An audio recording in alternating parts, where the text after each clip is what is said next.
ہوا ہے نا، لا حول ولا قوت الا باللہ، یہ ہمیں کیوں مانگنے کا حکم ہے؟ لا حول کا مطلب گناہ سے بچنے کی طاقت، ولا قوت اور نیکی کرنے کی طاقت، الا باللہ وہ نہیں ہے مگر اللہ کی مدد کے ساتھ۔ تو یہ بھی جذبہ ہمیں سکھایا گیا ہے پیغمبروں کی تعلیمات میں کہ ہم اللہ سے توفیق مانگا کریں، اور توفیق مانگ کے اللہ پہ چھوڑ نہ دیں کہ بس اللہ ہی جو کچھ کرے گا، کرنا وہ خود سے محنت کرنی ہے لیکن نسبت اللہ کی طرف کرنی ہے۔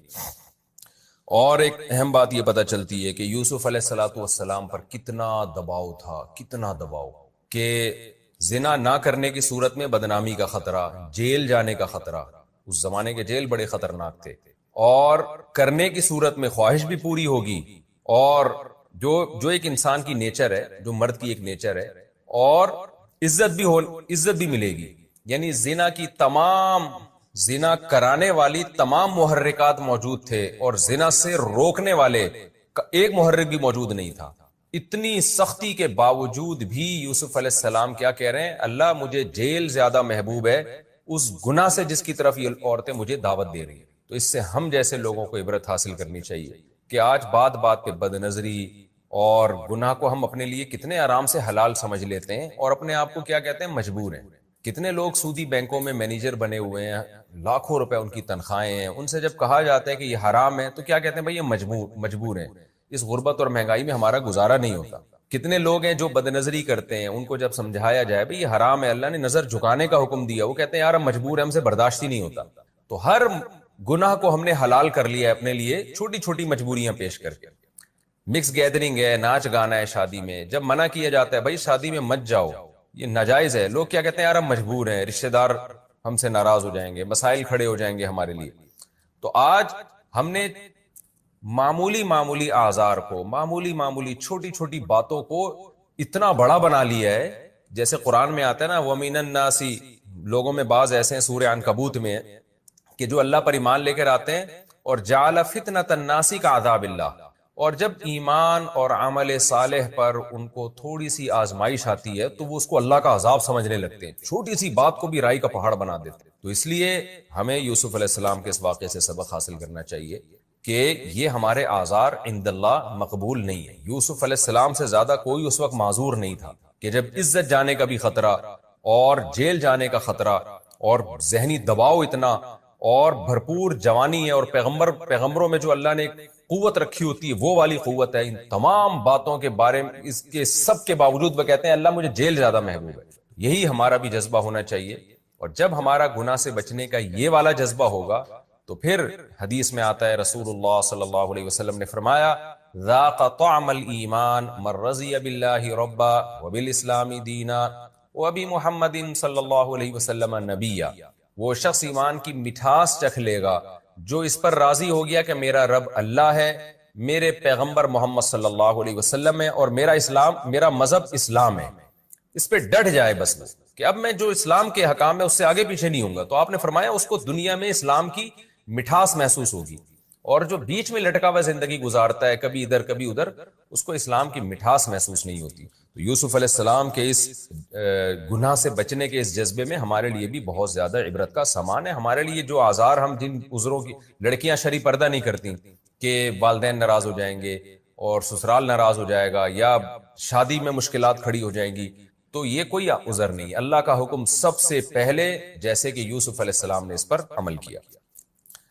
چوتھی بات ہمیں یہ پتہ چلتی ہے کہ یوسف علیہ السلام گناہ سے بچنے کے لیے اپنی ذات پر اعتماد نہیں کر رہے، محض گناہ سے بچنے کی کوشش تو اتنی ہے کہ جیسے دروازوں کی طرف بھاگنا شروع کر دیا، اور یہاں بھی جب دباؤ ڈالا جا رہا ہے بچ رہے ہیں، لیکن دعائیں اللہ سے مانگ رہے ہیں، توفیق اللہ سے مانگ رہے ہیں تاکہ دل میں کبر پیدا نہ ہو، اور کیا کہہ رہے ہیں کہ اے اللہ جیل مجھے زیادہ محبوب ہے اس گناہ سے جس کی طرف مجھے دعوت دے رہی ہیں، وَإِلَّا تَصْرِفْ عَنِّي كَيْدَهُنَّ، اگر تو ان کی تدبیر کو مجھ سے دور نہیں کر دے گا تو میں ان کی طرف مائل ہو جاؤں گا۔ تو یوسف علیہ السلام اپنے بارے میں گویا عاجزی کا اظہار کر رہے ہیں کہ گویا میرے لیے مجھ میں تو گناہ سے بچنے کی طاقت نہیں ہے، حالانکہ پوری کوشش کر رہے ہیں بچنے کی، لیکن اعتراف کیا کر رہے ہیں؟ مجھ میں طاقت نہیں ہے، اللہ تو مجھے توفیق دے گا تو میں بچ سکتا ہوں، ورنہ میں نہیں بچ سکتا۔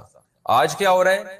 آج نہ تو اللہ سے دعا مانگتے ہیں اور اپنے بارے میں یہ فرض کر کے بیٹھے ہوئے ہیں کہ میں تو بہت پاورفل ہوں، اور پھر گناہ سے بچنے کے اسباب بھی اختیار نہیں کر رہے ہوتے. تو یہ شریعت کا مزاج ہے کہ آپ گناہ سے بچنے کے لیے اپنی پوری طاقت استعمال کر لیں, اور جو فرائض واجبات ہیں اس کو پورا کرنے کے لیے پورے کانفیڈنس کے ساتھ پوری طاقت استعمال کریں, تمام اسباب اختیار کریں, لیکن نظر آپ اللہ پہ رکھیں, اللہ میرے بس میں جو تھا میں نے کیا, لیکن اگر تیری توفیق شامل حال نہیں ہوگی تو میں تو نالائق ہوں, میں تو کمزور ہوں. تبھی یہ جو دعا ہے نا, لا حول ولا قوت الا باللہ, یہ ہمیں کیوں مانگنے کا حکم ہے؟ لا حول کا مطلب گناہ سے بچنے کی طاقت, ولا قوت اور نیکی کرنے کی طاقت, الا باللہ وہ نہیں ہے مگر اللہ کی مدد کے ساتھ. تو یہ بھی جذبہ ہمیں سکھایا گیا ہے پیغمبروں کی تعلیمات میں کہ ہم اللہ سے توفیق مانگا کریں, اور توفیق مانگ کے اللہ پہ چھوڑ نہ دیں کہ بس اللہ ہی جو کچھ کرے گا. کرنا وہ خود سے محنت کرنی ہے, لیکن نسبت اللہ کی طرف کرنی ہے. اور ایک اور نقطے کی بات یہ پتہ چلی کہ ثم بدا لهم من بعد ما رأوا الآیات لیسجننہ حتی حین. یوسف علیہ السلام گناہ سے بچے تو اس کے نتیجے میں جیل ملی ان کو. بعض دفعہ دنیا میں ایسا ہی ہوتا ہے کہ آپ شریعت پر عمل کرنا شروع کرتے ہو تو بجائے کامیابیوں کے ناکامیاں آنا شروع ہو جاتی ہیں. ایسے موقع پہ لوگوں کی چیخیں نکلتی ہیں کہ لو بھائی ہم تو اسلام پر آئے تھے, دین پر آئے تھے, بجائے اس کے کہ پریشانیاں ختم ہوتی, پریشانیاں تو اور بڑھنا شروع ہو گئیں. تو ایسے موقع پہ ہمیں یہ سوچنا چاہیے کہ بھئی یہ پریشانی ایسے ہے جیسے یوسف کو جیل ملی تھی. تو یوسف علیہ السلام کو جیل جو ملی ہے تو اس میں اللہ نے آپ کو وہاں صبر کی بھی توفیق دی, اور وہ جیل پیش خیمہ بنی بہت بڑی ترقی کا. تو دین پر عمل کے نتیجے میں جب آزمائشیں آتی ہیں تو اللہ صبر کی بھی توفیق دیتا ہے اگر آپ صبر کرنا چاہو, اور پھر وہ آزمائشیں بہت بڑی ترقی کا ذریعہ بنتی ہیں. اگر ایسا ہونا شروع ہو جائے نا کہ ادھر دین پر عمل کیا ادھر پیسے آنا شروع ہو جائیں, عزت اور شہرت ملنا شروع ہو جائے, پھر تو ہر آدمی چلنا شروع کر دے. تو بعض دفعہ ایسے ہوتا ہے دین پر آنے کے نتیجے میں وقتی طور پر آزمائشیں آتی ہیں. تو ایسے موقع پہ یہ کہنا کہ یہ دیکھو اللہ تعالیٰ سے شکایتیں شروع کر دینا, یہ نیک لوگوں کا کام نہیں ہوتا. اور دوسری بات یہ بھی ہمیشہ ایسا نہیں ہوتا. بعض دفعہ آپ دین پہ چلنا شروع ہوتے ہو تو پھر کوئی آزمائش نہیں آتی, بلکہ پریشانیاں فوری ختم ہونا شروع ہو جاتی ہیں. یہ بھی اللہ تعالیٰ بعض لوگوں کے ساتھ کرتے ہیں کہ آپ نے دین پر عمل کرنا شروع کیا, اللہ نے ترقی اور فتوحات کے دروازے کھول دیے. اور بعض دفعہ یہ بھی ہوتا ہے کہ وقتی طور پر آزمائشیں بڑھ جاتی ہیں. تو دونوں معاملات میں ہمیں مذہب کو تھامنا ہے, ہم نے دین سے پیچھے نہیں ہٹنا. ما فوق الاسباب مدد صرف کون کرتا ہے؟ اللہ. اگر کوئی شخص مشرک ہے کتنا ہی اچھا عمل کر لے, قرآن کہتا ہے اعمالہم کرماد اشتدت بہ الریح فی یوم عاصف. مشرک کا عمل ایسا ہے جیسے راک کا ڈھیر, دیکھنے میں بہت بڑا لگے گا, وزن اس کا چھٹانک کبھی نہیں ہوگا, پھونک مارو گے اڑ جائے گا. آج شرک ہول سیل کے حساب سے ہو رہا ہے کہ نہیں ہو رہا؟ نعت میں پتہ ہی نہیں چلتا کہ یہ اللہ کی حمد و ثنا ہو رہی ہے, یہ نبی کی تعریف ہو رہی ہے. کوئی فرق ہی نہیں چھوڑا اللہ اس کے رسول میں. عالم الغیب بھی بنا دیا, مشکل کشا بھی بنا دیا, حاجت روا بھی بنا دیا. ایاک نعبد و ایاک نستعین, اے اللہ ہم تیری ہی عبادت کرتے ہیں اور صرف تجھ سے مدد طلب کرتے ہیں. یا ایھا الناس, اے لوگو, انتم الفقراء الی اللہ, تم سب کے سب فرشتے, پیغمبر, کیا مسلم کیا غیر مسلم, سب کے سب محتاج ہو اللہ کے در کے. کہتے ہیں اللہ اور بندہ کا فاصلہ بہت ہے, تو مانگنے کے لیے درمیان میں کیا ہونا چاہیے؟ واسطہ. یہ دلیل کہاں سے نکالی آپ؟ ایک صاحب بیان کر رہے تھے کہ جیسے آگ اور پانی میں ڈیفرنٹ بہت ہے, تو جب پانی سے آگ کو گرم کرنا ہوتا ہے تو درمیان میں دیگچی کا واسطہ ہوتا ہے. تو ہمیں اللہ تک پہنچنے کے لیے, یعنی اپنی پکار اللہ تک پہنچانے کے لیے کس کا واسطہ چاہیے؟ نبی کا. پہلے نبی سے مانگیں گے پھر نبی وہاں پہنچائیں گے. یہ لاجک کہاں سے نکالی آپ نے؟ قرآن تو کہہ رہا ہے نحن اقرب الیہ من حبل الورید. نبی واسطہ ہیں اس طور پر کہ بندے کو اللہ سے ملا دیتے. دیکھو آپ کسی کو تلاش کر رہے تھے, نہیں ملا, کوئی شخص آپ پر احسان کر کے آپ کو ڈائریکٹ کر دیتا ہے کہ بھئی یہ ہے, ان سے ملنا ہے آپ نے, یہ میں ڈائریکٹ کر دیا, تو یہ واسطہ ہے. مگر یہ واسطہ دونوں کو آپس میں ڈائریکٹ کرنے کے لیے کہ تاکہ اب ان دونوں کے درمیان کوئی واسطہ نہ رہے. تو لوگ اللہ کو بھول چکے تھے, اللہ کی معرفت نہیں تھی, اللہ کو جانتے نہیں تھے. آپ صلی اللہ علیہ وسلم واسطہ بنے اور امت کو اللہ سے جوڑ دیا اور بتا دیا کہ ڈائریکٹ کس سے مانگنا ہے؟ اللہ سے. تو واسطہ اس معنی میں ہے کہ اللہ سے ملانے کا واسطہ ہے. جب ملا دیا تو پھر اگر آپ کہتے ہیں درمیان میں بھی واسطہ چاہیے تو پھر نبی کا جو مشن تھا وہ معاذ اللہ وہ غلط ہو جائے گا. مشن تو تھا ہی ملانا. قرآن کی آیت ہے وَأَنَّ الْمَسَاجِدَ لِلَّهِ فَلَا تَدْعُوا مَعَ اللَّهِ أَحَدًا. سجدہ گاہیں یعنی مسجدیں صرف اللہ کی ہیں, اللہ کے ساتھ کسی کو مسجدوں میں مت پکارو. اور مسجدوں ہی میں لکھا ہوتا ہے پکار کے ساتھ اللہ کے علاوہ کا نام. کسی نے کچھ لکھا, کسی نے یا علی مدد لکھا, کسی نے یا رسول اللہ مدد لکھا, مختلف. اور آیت درمیان میں لکھی ہوتی ہے کہ مسجدیں اللہ کے لیے, اللہ کے ساتھ کسی کو مت پکارو. یہ کیا ہو رہا ہے بھائی؟ سعودی عرب کی کسی مسجد میں دیکھا آپ نے اس طرح کے نعرے؟ عرب کنٹریز میں دیکھا؟ ملیشیا میں دیکھا؟ کہیں بھی دنیا میں نہیں ہے. تو میرے بھائی اپنے ایمان کو مضبوط کرو. توحید کے معاملے میں اسلام بہت حساس ہے, بہت حساس ہے. مشرک کی مغفرت نہیں ہوگی. جو اللہ اس کے رسول کا فرق ہے اس کو باقی رکھو. عیسائیوں کی طرح غلو مت کرو کہ انہوں نے عیسیٰ علیہ السلام کو اللہ کا بیٹا بنا دیا. آپ ابھی تک کسی بحث میں الجھے ہو کہ نور تھے, بشر تھے. بھائی آپ صلی اللہ علیہ وسلم بشر تھے, انسان تھے, ہدایت کا نور تھے, انسان تھے. آپ کے والد عبداللہ, آپ کی والدہ آمنہ, آپ کی اولادیں سید آج تک ہیں. یہ سارے انسان ہیں یا نہیں ہیں؟ آدم علیہ السلام کو اللہ نے مٹی سے بنایا, اور آدم علیہ السلام کی اولاد میں کس کو پیدا کیا؟ محمد صلی اللہ علیہ وسلم کو. تو سارے مٹی انسان ہیں. ہاں ہدایت کا نور ہے. قرآن بھی ہدایت کا نور, علماء بھی ہدایت کے چراغ, نبی بھی ہدایت کا نور ہیں. ہدایت کے لحاظ سے آپ روشنی ہیں, قرآن بھی ہے, علماء بھی ہیں. لیکن آپ ماہیت کے لحاظ سے, حقیقت کے لحاظ سے بشر ہیں, انسان ہیں. تمام وہ لوازمات جو انسانوں کے ساتھ ہوتے ہیں آپ کے ساتھ بھی تھے. آپ کو بھوک لگتی تھی, آپ کھانا کھاتے تھے. آپ کو نکاح کی ضرورت محسوس ہوئی, آپ نے نکاح کیا, آپ کو اللہ نے اولاد دی اس سے. آپ بیمار ہوتے تھے, علاج کرتے تھے. مشرکین کہتے تھے کہ مالی حاضر رسول یاکل الطعام ویمشی فی الاسواق, یہ کیسا پیغمبر ہے جو کھانا بھی کھاتا ہے اور بازاروں میں خریداری بھی کرتا ہے. سمجھ رہے ہیں نا؟ اور اس رسول پر اس وقت تک ایمان نہیں لائیں گے جب تک یہ انگلی سے اشارہ کرے اور چشمے جاری ہو جائیں. تو قرآن نے کیا جواب دیا؟ قل سبحان ربی, اے نبی ان سے کہہ دو میرا رب ہر عیب سے پاک ہے, میں تو عاجز ہوں. ہل کنت الا بشر رسولا, میں نے کب دعویٰ کیا میں یہ سب کچھ کر سکتا ہوں؟ میں تو ایک بشر ہوں, انسان ہوں, پیغمبر ہوں, میرا یہ دعویٰ ہی نہیں ہے. پھر آپ کہہ سکتے پھر چاند کے 2 ٹکڑے کیوں کیے؟ وہ اللہ نے کیے, وہ نبی نے نہیں کیے. بعض دفعہ اللہ اپنی نشانی دکھاتا ہے اپنے بندوں کے ہاتھ پہ. تو اللہ نے کہا ہے محمد صلی اللہ علیہ وسلم آپ اشارہ کرو میں توڑ دوں گا, تاکہ ان کو یقین آ جائے. اختیارات نہیں دیے, نہ چاند کو ٹکڑے کرنے کے, نہ زمین سے چشمے جاری کرنے کے. جیسے حضرت موسیٰ کے پاس لاٹھی کو سانپ بنانے کے اختیارات نہیں تھے, لیکن بنتی تھی لاٹھی, ان کے ہاتھ میں سانپ بنتی تھی, اشدہا بنتی تھی, سمندر کے 2 ٹکڑے کرتی تھی. اللہ کرتا تھا, نہ لاٹھی کرتی نہ موسیٰ کا. اگر موسیٰ کو, حضرت موسیٰ علیہ السلام کو یہ اختیار ہوتا کہ وہ لاٹھی سے سمندر کے 2 حصے کر دیں, تو پھر حضرت موسیٰ سمندر اور دریا کے کنارے کھڑے ہو کر پریشان نہ ہوتے, اور بنی اسرائیل پریشان نہ ہوتے. اے یا موسیٰ انا لمدرکون, پیچھے فرعون مارے گئے. وہ کہتے ہیں موسیٰ آپ کے پاس تو لاٹھی, آپ تو جب چاہے جو چاہے کر لیتے ہیں, کچھ کر لیں. کہنا یار یہ لاٹھی کو تو سانپ بنتے دیکھا, وہ تو کچھ دیکھا نہیں, پتہ نہیں یہ سانپ کیا کرے گا یہاں پہ.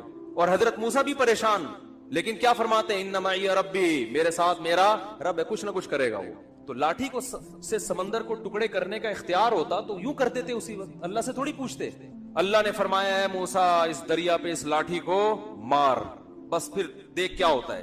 لاٹھی کو سانپ بنانے کا بھی حضرت موسیٰ کو اختیار نہیں تھا. تھوڑا سا چھٹی کا دن ہے نا آج, 2-4 گریوی بھی تو دیکھو, ہر جگہ گریوی چل رہی ہے یار, گریوی چل رہی, فری میں چلتی ہے گریوی. پھر پکڑائی میں نہیں, آواز کافی رش ہے تو پکڑائی میں نہیں آؤ گے آپ لوگ. تو بس ابھی ختم کر رہا ہوں یہ بات کر کے. تو حضرت موسیٰ کو لاٹھی کو سانپ بنانے کا اختیار نہیں تھا, ورنہ پہلی دفعہ جب حضرت موسیٰ سے ملاقات ہوئی اللہ کی, اللہ نے موسیٰ علیہ السلام سے کوہ طور پہ فرمایا وما تلک بیمینک یا موسیٰ, موسیٰ یہ ہاتھ میں کیا ہے؟ فرمایا لاٹھی. اتوکأ علیہا, پتے جھاڑتا ہوں کیونکہ اس کا تو نے مجھے اختیار دیا ہے, جب چاہوں پتے جھاڑ لوں. وہ میں تجھ سے پوچھتا نہیں ہوں. وَأَحُشُّ بِهَا عَلَىٰ غَنَمِي هِيَ عَصَايَ أَتَوَكَّأُ عَلَيْهَا, اس سے میں ٹیک لگاتا ہوں. ٹیک لگانے سے پہلے میں تجھ سے پوچھتا نہیں ہوں. ہر کام سے پہلے تھوڑی انسان اللہ سے پوچھتا ہے, کیونکہ اللہ کی طرف سے پرمیشن ہے بھائی, کیونکہ مجھے تو نے اختیار دیا ہے کہ جب چاہوں اسے ٹیک لگا لوں, جب چاہوں اس سے احشو بہا علی غنمی, بکریوں پہ پتے جھاڑوں.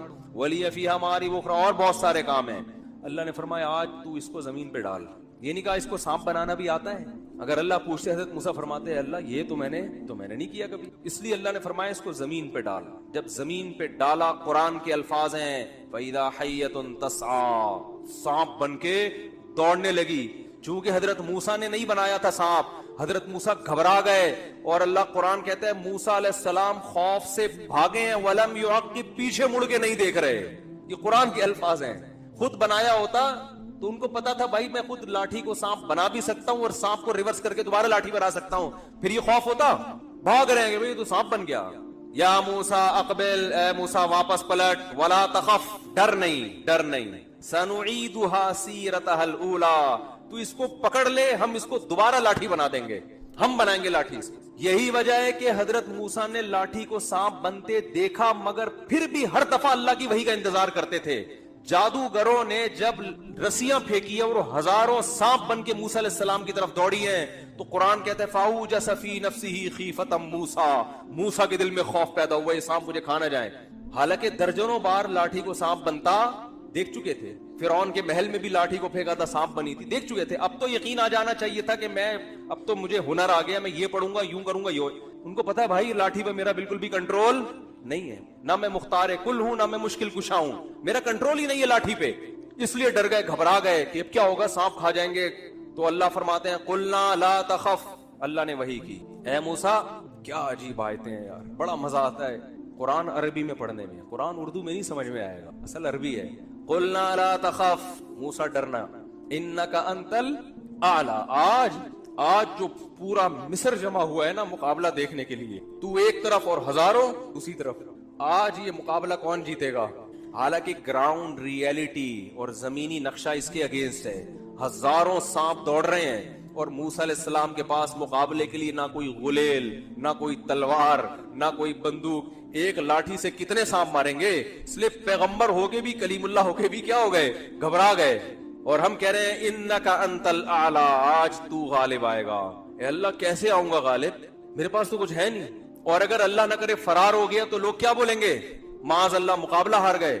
القی ما فی یمینک، اے موسیٰ تیرے دائیں ہاتھ میں جو لاٹھی ہے اسے زمین پہ ڈال دے۔ اگر اختیار ہوتا نا، اتنی لمبی ڈیٹیل کی ضرورت نہ، ڈرنے کی نہ، وہی کے انتظار کرنے کی نہ، تسلیوں کی، میرے پاس ہے۔ جیسے کوئی آ رہا ہو چور، کوئی ڈاکو، آپ کے پاس رائفل ہے، وہ انتظار کرتے ہو پولیس والے کا، وہ کہے گا تسلی مت کر، تیرے ہاتھ میں جو رائفل ہے ٹریگر ہے ٹھا کر دے، کرتے ہو؟ بولو بھائی جب یہ رائفل ہے اس لیے کہ پوچھے بغیر چلانی ہے، ایسے ہی ہوتا ہے نا۔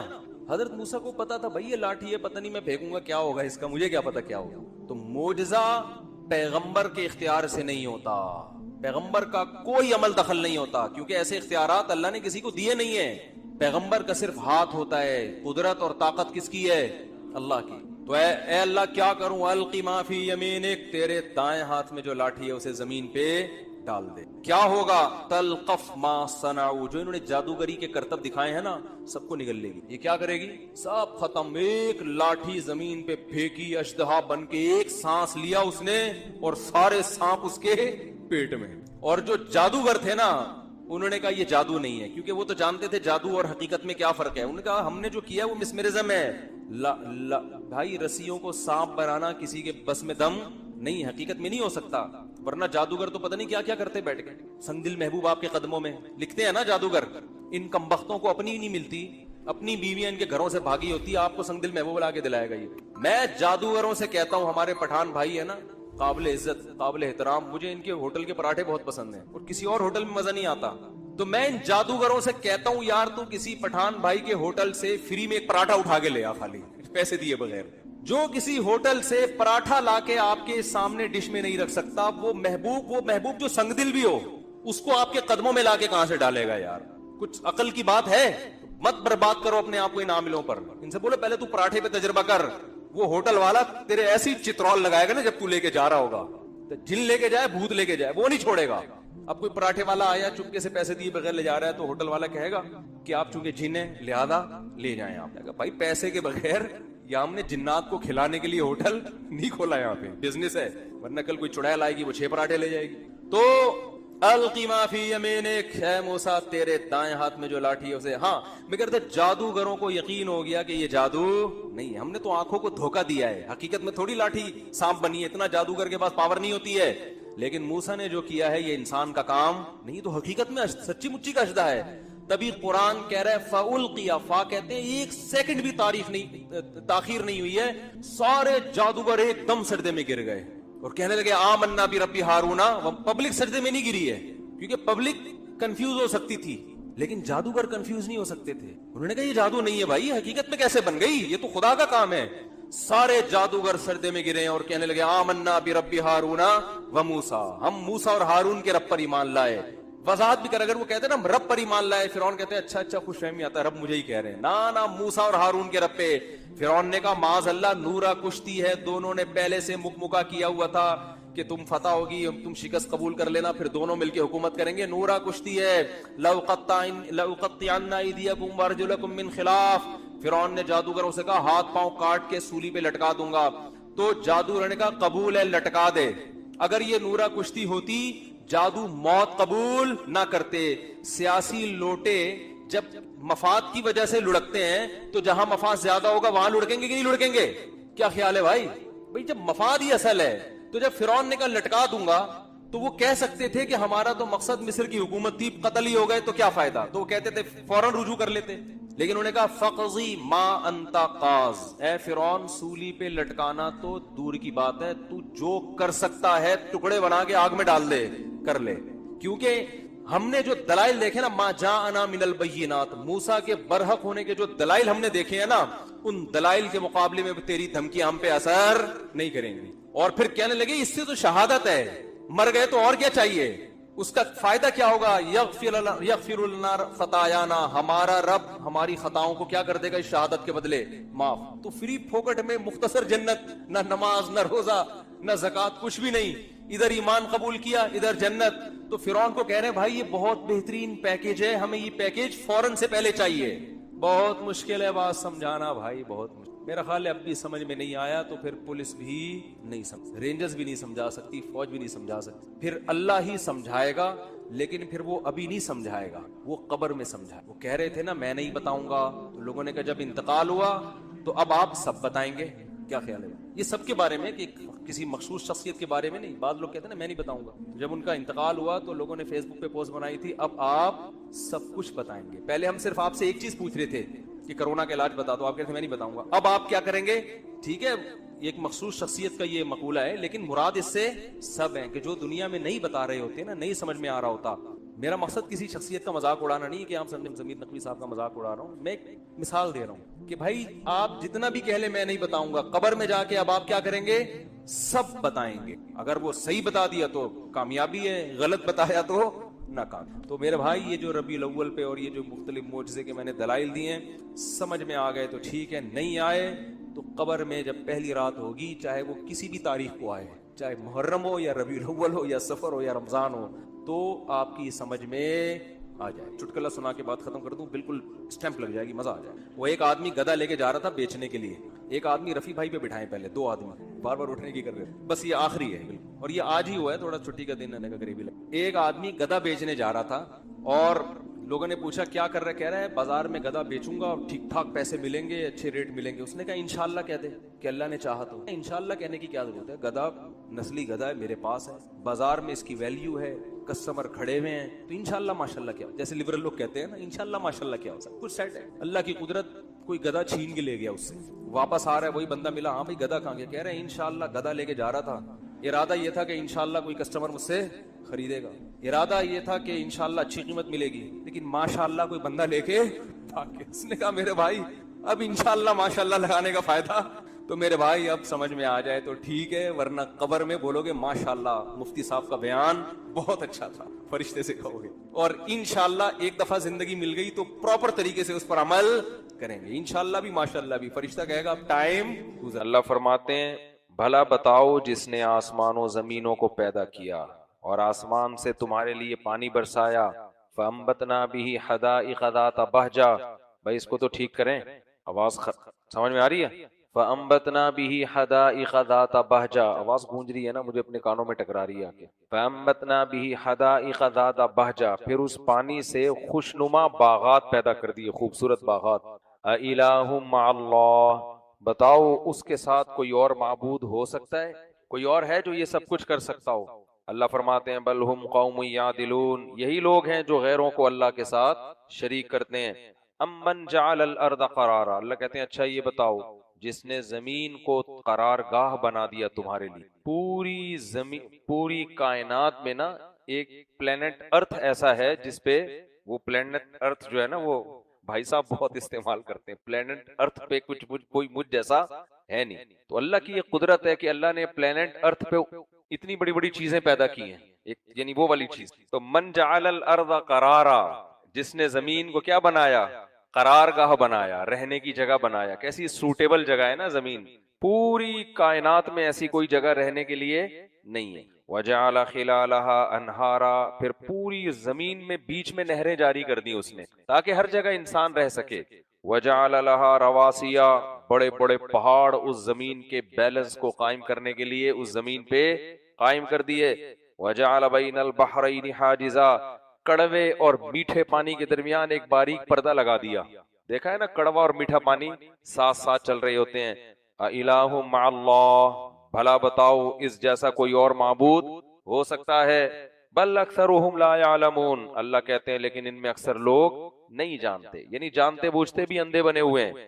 امن یجیب المضطر اذا دعاہ، یہ بڑی مزے کی آیت ہے. بھلا بتاؤ جو مجبور ہو کر اسے پکارتا ہے اور وہ اس کی پکار کا جواب دیتا ہے. وَيَكْشِفُ السُّوءَ، اور مصیبت کو دور کر دیتا ہے.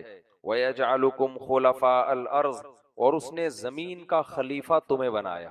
زمین کا کنٹرول کس کے ہاتھ میں ہے؟ انسان کے مقابلے میں زمین میں کسی کی دادا گیری نہیں چلتی. تو یہ اللہ کا کیا ہوا کام ہے، خود سے تھوڑی انسان نے کیا. یہ اللہ فرماتے ہیں اِلٰہٌ مع اللہ، بتاؤ اس جیسا کوئی اور معبود اس کے ساتھ ہو سکتا ہے کیا؟ اب یہاں جو اللہ نے فرمایا نا، کون ہے جو مصیبت زدہ کی مصیبت کو دور کرتا ہے جب وہ اسے مصیبت میں پکارتا ہے، تو اس سے صاف پتہ چل رہا ہے کہ اللہ مصیبت زدہ کی مصیبت کی پکار کا جواب دیتے ہیں.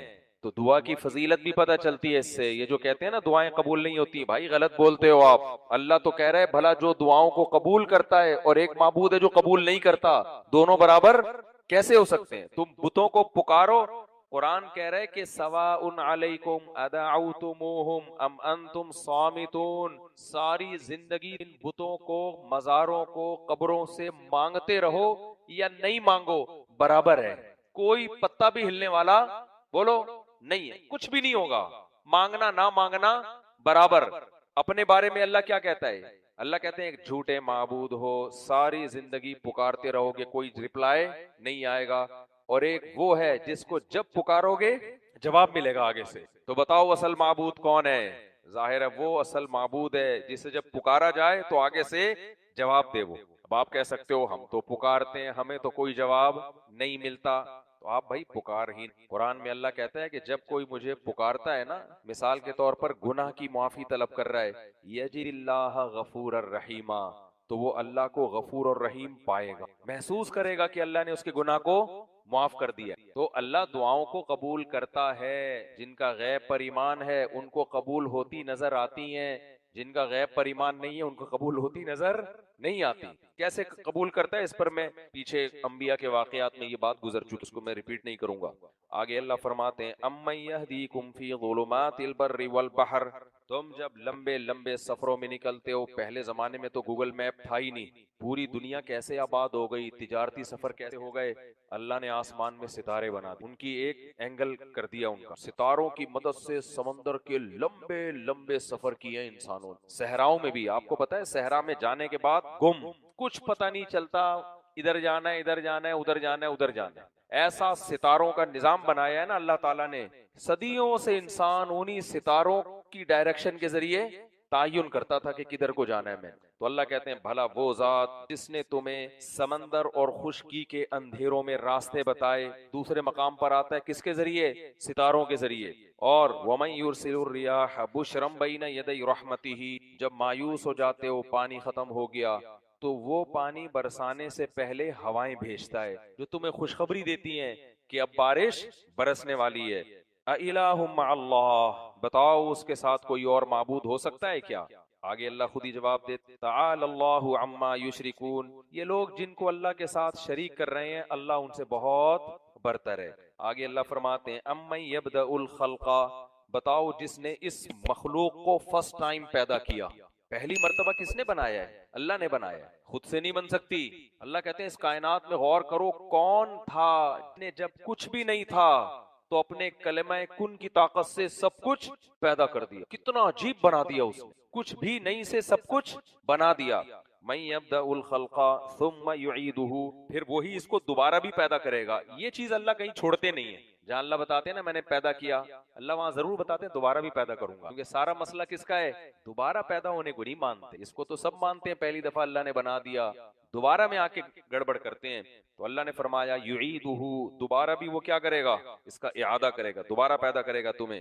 وَمَن يَرْزُقُكُم مِّنَ السَّمَاءِ وَالْأَرْضِ، اور کون ہے جو تمہیں آسمان اور زمین سے رزق پہنچا رہا ہے، آسمانوں سے پانی برستا ہے، طرح طرح کے نباتات پیدا ہوتے ہیں، ایک ایسا بہترین سائیکل ہے جس سے ہمیں کھانے کو ملتا ہے، 4 دن کھانے کو نہ ملے، یہ ساری آیتیں سمجھ میں آنا، تو پیٹ بھر کے آئے ہوئے ہیں نا، افطاری وفتاری ہوئی سے پکوڑے ابھی تک پوری طرح ہضم نہیں ہوئے، اس لیے سمجھ میں نہیں آ رہا۔ اللہ فرماتے ہیں اِلَٰهٌ مَّعَ اللَّهِ، بتاؤ اس کے ساتھ کوئی اور معبود ہو سکتا ہے؟ کون کر رہا ہے یہ سارے کام؟ ایک اکیلا اللہ تو کر رہا ہے۔ آگے اللہ کہتے ہیں قُلْ هَاتُوا بُرْهَانَكُمْ إِن كُنتُمْ صَادِقِينَ، لاؤ اپنی مضبوط دلیل اگر تم سچے ہو۔ ہم نے تو دلائل کے انبار لگا دیے، تم بھی تو کوئی دلیل لے کر آؤ، یا رسول اللہ مدد کی، یا غوث آدم مدد کی، اور مزاروں سے مدد مانگنے کی، اور فلانا ڈمکانا، اور یہ اور فلانا پیر صاحب اور فلانے مرشد صاحب اور فلانے دامت برکاتہم، فلانی والی سرکار اور ڈمکانی والی سرکار، وہ کوئی کچھ بھی نہیں کر سکتا۔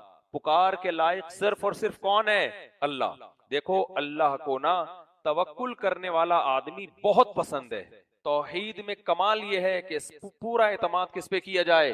بولو اللہ پہ۔ آج توکل اللہ پہ اعتماد مارکیٹ سے کیا ہے؟ شارٹ ہے۔ اگر آپ غم میں بہت زیادہ ٹینشن لیتے ہو، اس کا مطلب آپ اللہ پہ ایمان، آپ زبانی تو کہتے ہو، حقیقت میں نہیں۔ آپ رزق میں اللہ پہ اعتماد نہیں کرتے، ہر وقت خوف ہے ختم نہ ہو جائے، ختم نہ ہو جائے، ختم نہ ہو جائے، ایک لاشعور میں خوف گھسا ہوا ہے، اس کا مطلب آپ اللہ پہ ایمان بولو نہیں رکھتے۔ تو توکل بہت بڑی چیز ہے۔ آگے اللہ فرماتے ہیں وقال الذين كفروا اذا كنا ترابا واباؤنا، اللہ کہتے ہیں سارے دلائل کو کر کافر ایک ہی بات کرتا ہے، ایک ہی جگہ اس کی سوئی آ کے اٹک گئی ہے۔ سوئی اٹک جانا پتہ ہے نا، بعض لوگوں کی سوئی ایک جگہ اٹک جاتی ہے، باپ دلائل کے انبار لگاتے ہیں، ہلتے ہی نہیں وہاں سے وہ۔ تو اللہ کہتے ہیں ان کی سوئی ایک ہی جگہ آ کے اٹک گئی ہے، وہ کیا ہے؟ اذا كنا ترابا واباؤنا، بھلا ہم جب مر کے مٹی ہو گئے اور ختم ہو گئے، چلو یار اللہ ہے، یہ سارے کام کون کر رہا ہے؟ اللہ کر رہا ہے، مان لیا نا، تو کیا کریں اب؟ کیا کریں بھائی؟ اللہ ہے تو کیا کریں اب؟ بھائی اب اس کی اطاعت کرو، اس کی فرما برداری کرو، زنا چھوڑو، شراب چھوڑو، سود چھوڑو، بد نظری چھوڑو، 5 وقت نماز کی پابندی کرو، ماں باپ کی اطاعت کرو، 20 احکام ہیں۔ کیوں کریں بھائی اتنی ٹینشن؟ آخرت میں حساب و کتاب ہوگا۔ یہاں آ کے ان کی سوئی اٹکتی تھی، ایک ہی جملہ بار بار ریپے، آج کے اور ملحد کی سوئی بھی وہیں آ کے اٹک گئی۔ تو بعض لوگوں کی سوئی کدھر آ کے اٹک گئی ہے؟ یہاں آ کے، وہ کیا ہے؟ اذا كنا ترابا، بھلا ہم جب مٹی ہو جائیں گے، وآباؤنا، اور ہمارے باپ دادا بھی، انا لمخرجون، کیا ہم دوبارہ اٹھائے جائیں گے؟ یہ کیسے ہو سکتا ہے یار؟ کیڑے ویڑے لاشوں کو کھا کے ختم کر دیتے، ایک ایک قبر میں 100 مردے دفن ہو رہے ہیں، مردوں کی بوٹیاں آپس میں کیا ہو جاتی ہیں؟ مکس۔ بہت سے مردوں کو جنگلی درندے کھا لیتے ہیں، کتے بلے کھا لیتے ہیں، کسی کو جلا کے راکھ کر دیا جاتا ہے۔ جب مر کے ختم، دوبارہ کیسے زندگی ہو گئی؟ پھر کہتے تھے لقد وعدنا ھذا نحن، ارے بھائی اس طرح کے وعدے ہم سے بھی کیے گئے ہیں، وآباؤنا، ہمارے باپ دادوں سے بھی کیے گئے ہیں۔ نوح علیہ السلام نے بھی یہی وعدے کیے تھے، قوم عاد اور قوم سمود سے بھی یہ وعدے کیے گئے، موسیٰ نے بھی یہ وعدے کیے، عیسیٰ نے بھی یہ وعدے کیے۔ ان ھذا الا اساطیر الاولین، پرانے لوگوں کی کہانیاں ہیں، یہ قصے ہیں، لوگوں کو موٹیویٹ کرنے کے لیے ان کی باتیں مذہبی اسکالرز ہمیشہ سے کرتے آ رہے ہیں، اس سے زیادہ اس کی کوئی ویلیو نہیں ہے۔ اساطیر الاولین، کہانیاں ہیں لکھی ہوئی کہانیاں، جیسے ہوتے ہیں نا دادی نانیاں کہانیاں سناتی ہیں، چاند پہ جو ہے نا وہ گڈا رہتا ہے، گڑیا رہتی ہے، تو موٹیویٹ کرنے کے لیے نا دادیاں کیوں کہانی سناتی تھی مجھے سمجھ میں نہیں آتا، یہ دادی چاند پہ گڈا گڑیا کی کہانی، اب پتہ چلا موٹیویٹ کرنے کے لیے تاکہ ہمیں چاند پہ جانے کا شوق پیدا ہو۔ کسی نے کہا کہ انڈیا چاند پر اتر آیا ہے، جب الیکشن ہوئے تھے نا جو سسٹم کے تحت جو الیکشن، تو کہا تھا انڈیا چاند پہ اتر آیا ہے اور پاکستان پن پہ اتر آیا ہے۔ پن سے پہلے آپ وہ لفظ خود لگا، انڈیا کس پہ اتر آیا ہے؟ چاند پر اتر آیا ہے، اور اس الیکشن میں پاکستان، آگے ڈیش لگا کے، میں وہ لفظ تو نہیں بول سکتا نا مسجد ہے، پاکستان پن پہ اتر آیا ہے۔ لیکن ایک بات بتاؤں، انڈیا جتنا پاکستان ڈیش آگے پن پہ اتر آیا ہے نا، انڈیا اس سے ڈبل پن پہ اترا ہوا ہے اقلیتوں کی، جو مسلمانوں کی انڈیا نے واٹ لگائی ہوئی ہے نا وہاں پہ، جو کاروبار چھینا جا رہا ہے مسلمانوں سے، مسجدیں توڑی جا رہی ہیں، بہت ظلم ہو رہا ہے وہاں پہ۔ تو اس لیے پاکستان اور انڈیا کو کمپیئر نہ کیا کرو آپس، انڈیا بہت ظالم ہے، موجودہ گورنمنٹ کی بات کر رہا ہوں، ایز اے اسٹیٹ کی بات نہیں کر رہا، موجودہ گورنمنٹ بہت ظالم ہے۔ خیر، تو اللہ وہ مشرکین کیا کہتے ہیں؟ بھائی ہمیں ان ھذا الا اساطیر الاولین، پرانے لوگوں کی کہانیاں ہیں۔ اللہ کہتے ہیں وَلَا تَحْزَنْ عَلَيْهِمْ، نبی کو بڑا غم ہوتا تھا یہ باتیں سن کے، اللہ نے کہا غم نہ کریں اور اپنے سینے کو تنگ نہ کریں، تنگ نہ کریں. ہر دور میں اس طرح کی باتیں پیغمبروں کے ساتھ. تو بھائی خوب سمجھ لو، اسلام جو اللہ بار بار کہہ رہے ہیں نا، زندگی ہے زندگی ہے زندگی ہے، تو یہ دماغ میں بٹھا لو. اللہ نے پیغمبروں کو بھیجا ہی یہ سمجھانے کے لیے کہ ہم مر کے ختم نہیں ہوتے. آگے چلتے ہیں. آگے موسیٰ علیہ السلام کا واقعہ، اس میں بڑے سورہ قصص شروع ہوئی ہے. کل ہم نے موسیٰ علیہ السلام کے واقعے کا آخری پہلو پڑھا تھا نا. آج موسیٰ علیہ السلام کے واقعے کا پہلا حصہ سورہ قصص میں اللہ نے بیان کیا. اللہ فرماتے ہیں تلک آیات الکتاب المبین، یہ کتاب مبین کی آیات ہیں. نتلو علیک من نبأ موسیٰ وفرعون بالحق، آؤ ہم تمہیں موسیٰ اور فرعون کا واقعہ ٹھیک ٹھیک سناتے ہیں ان لوگوں کے لیے جو ہماری آیتوں پہ ایمان لاتے ہیں. ان فرعون علا فی الارض، بے شک فرعون نے زمین میں سرکشی کر رکھی تھی. وجعل اہلہا شیعا، اور مصر والوں کو دو ٹکڑوں میں تقسیم کیا ہوا تھا اس نے. ایک ٹکڑا جو اس کی قوم کا تھا ان کو سپیریئر بنایا ہوا تھا، ان کے لیے حکومت سے ساری سہولتیں، اور دوسرا تھا یستضعف طائفۃ منہم، ایک قوم کو بہت ہی کمزور بنا کے رکھا ہوا تھا جس کو بنی اسرائیل کہا جاتا، جو مسلم قوم تھی. کتنا اس پہ ظلم کر رہا تھا. یذبح ابناءہم، ان کے بچوں کو پکڑ پکڑ کے ذبح کر. اس کو خطرہ تھا کہ ان کی آبادی اگر بڑھ گئی تو کل یہ میری حکومت کا خاتمہ کر سکتے. یہ آبادی گھٹانے کا سسٹم آج کا نہیں ہے، یہ بہت پرانا ہے. پہلے فیملی پلاننگ کے طریقے دریافت نہیں ہوئے تھے تو بچے کو پیدا کرنے کے بعد ذبح کیا جاتا تھا. اب قوموں کو گھٹانے کے لیے دعویٰ وہی ہے، اسٹائل چینج کر دیا گیا. اسٹائل یہ ہے کہ ایکچولی تربیت نہیں ہو پائے گی. ایکچولی دو بچے ہوں گے تو رہیں گے کہاں؟ مکان کا مسئلہ، تربیت کا مسئلہ. عورت کو چاہیے وہ بچے پیدا کرنے کی مشین نہیں ہے. یہ ٹوپی ڈرامے پہنا کے نا اس طرح سے کیا کیا جا رہا ہے، گروتھ ریشو کو کم. حالانکہ دنیا میں کل فیوچر اسی قوم کا ہوگا جس کا گروتھ ریشو زیادہ ہوگا. دنیا پہ کل وہی چھا جائے گی وہ قوم. میں نے جاپان کا تو کئی دفعہ بتا چکا ہوں نا، جاپانیوں کے ہاتھ سے بزنس نکل کے پاکستانیوں کے ہاتھ میں جا رہا ہے. آپ اندازہ لگاؤ، ان کی گروتھ ہی نہیں ہو رہی، یہاں جاتے ہیں ان کی گروتھ ہو رہی ہے. خیر، تو فرعون نے کیا کیا، یذبح ابناءہم، ان کے بیٹوں کو کیا کرتا تھا، ذبح. وَيَسْتَحْيِي نِسَاءَهُمْ، عورتوں کو زندہ رکھتا، کیونکہ عورت کمزور ہوتی ہے، اس سے قوم مضبوط نہیں ہوتی عورت کی وجہ سے. تو یذبح ابناءہم انہ کان من المفسدین، اللہ کہتے ہیں بڑا فساد مچایا ہوا دین میں. وَنُرِيدُ، اللہ کہتے ہیں ہم نے ارادہ کیا، ان نمن علی الذین استضعفوا فی الارض، زمین میں جو کمزور ترین لوگ ہیں، مصر کی زمین مراد ہے کہ زمین میں جو کمزور ترین لوگ ہیں ہم ان پر احسان کریں.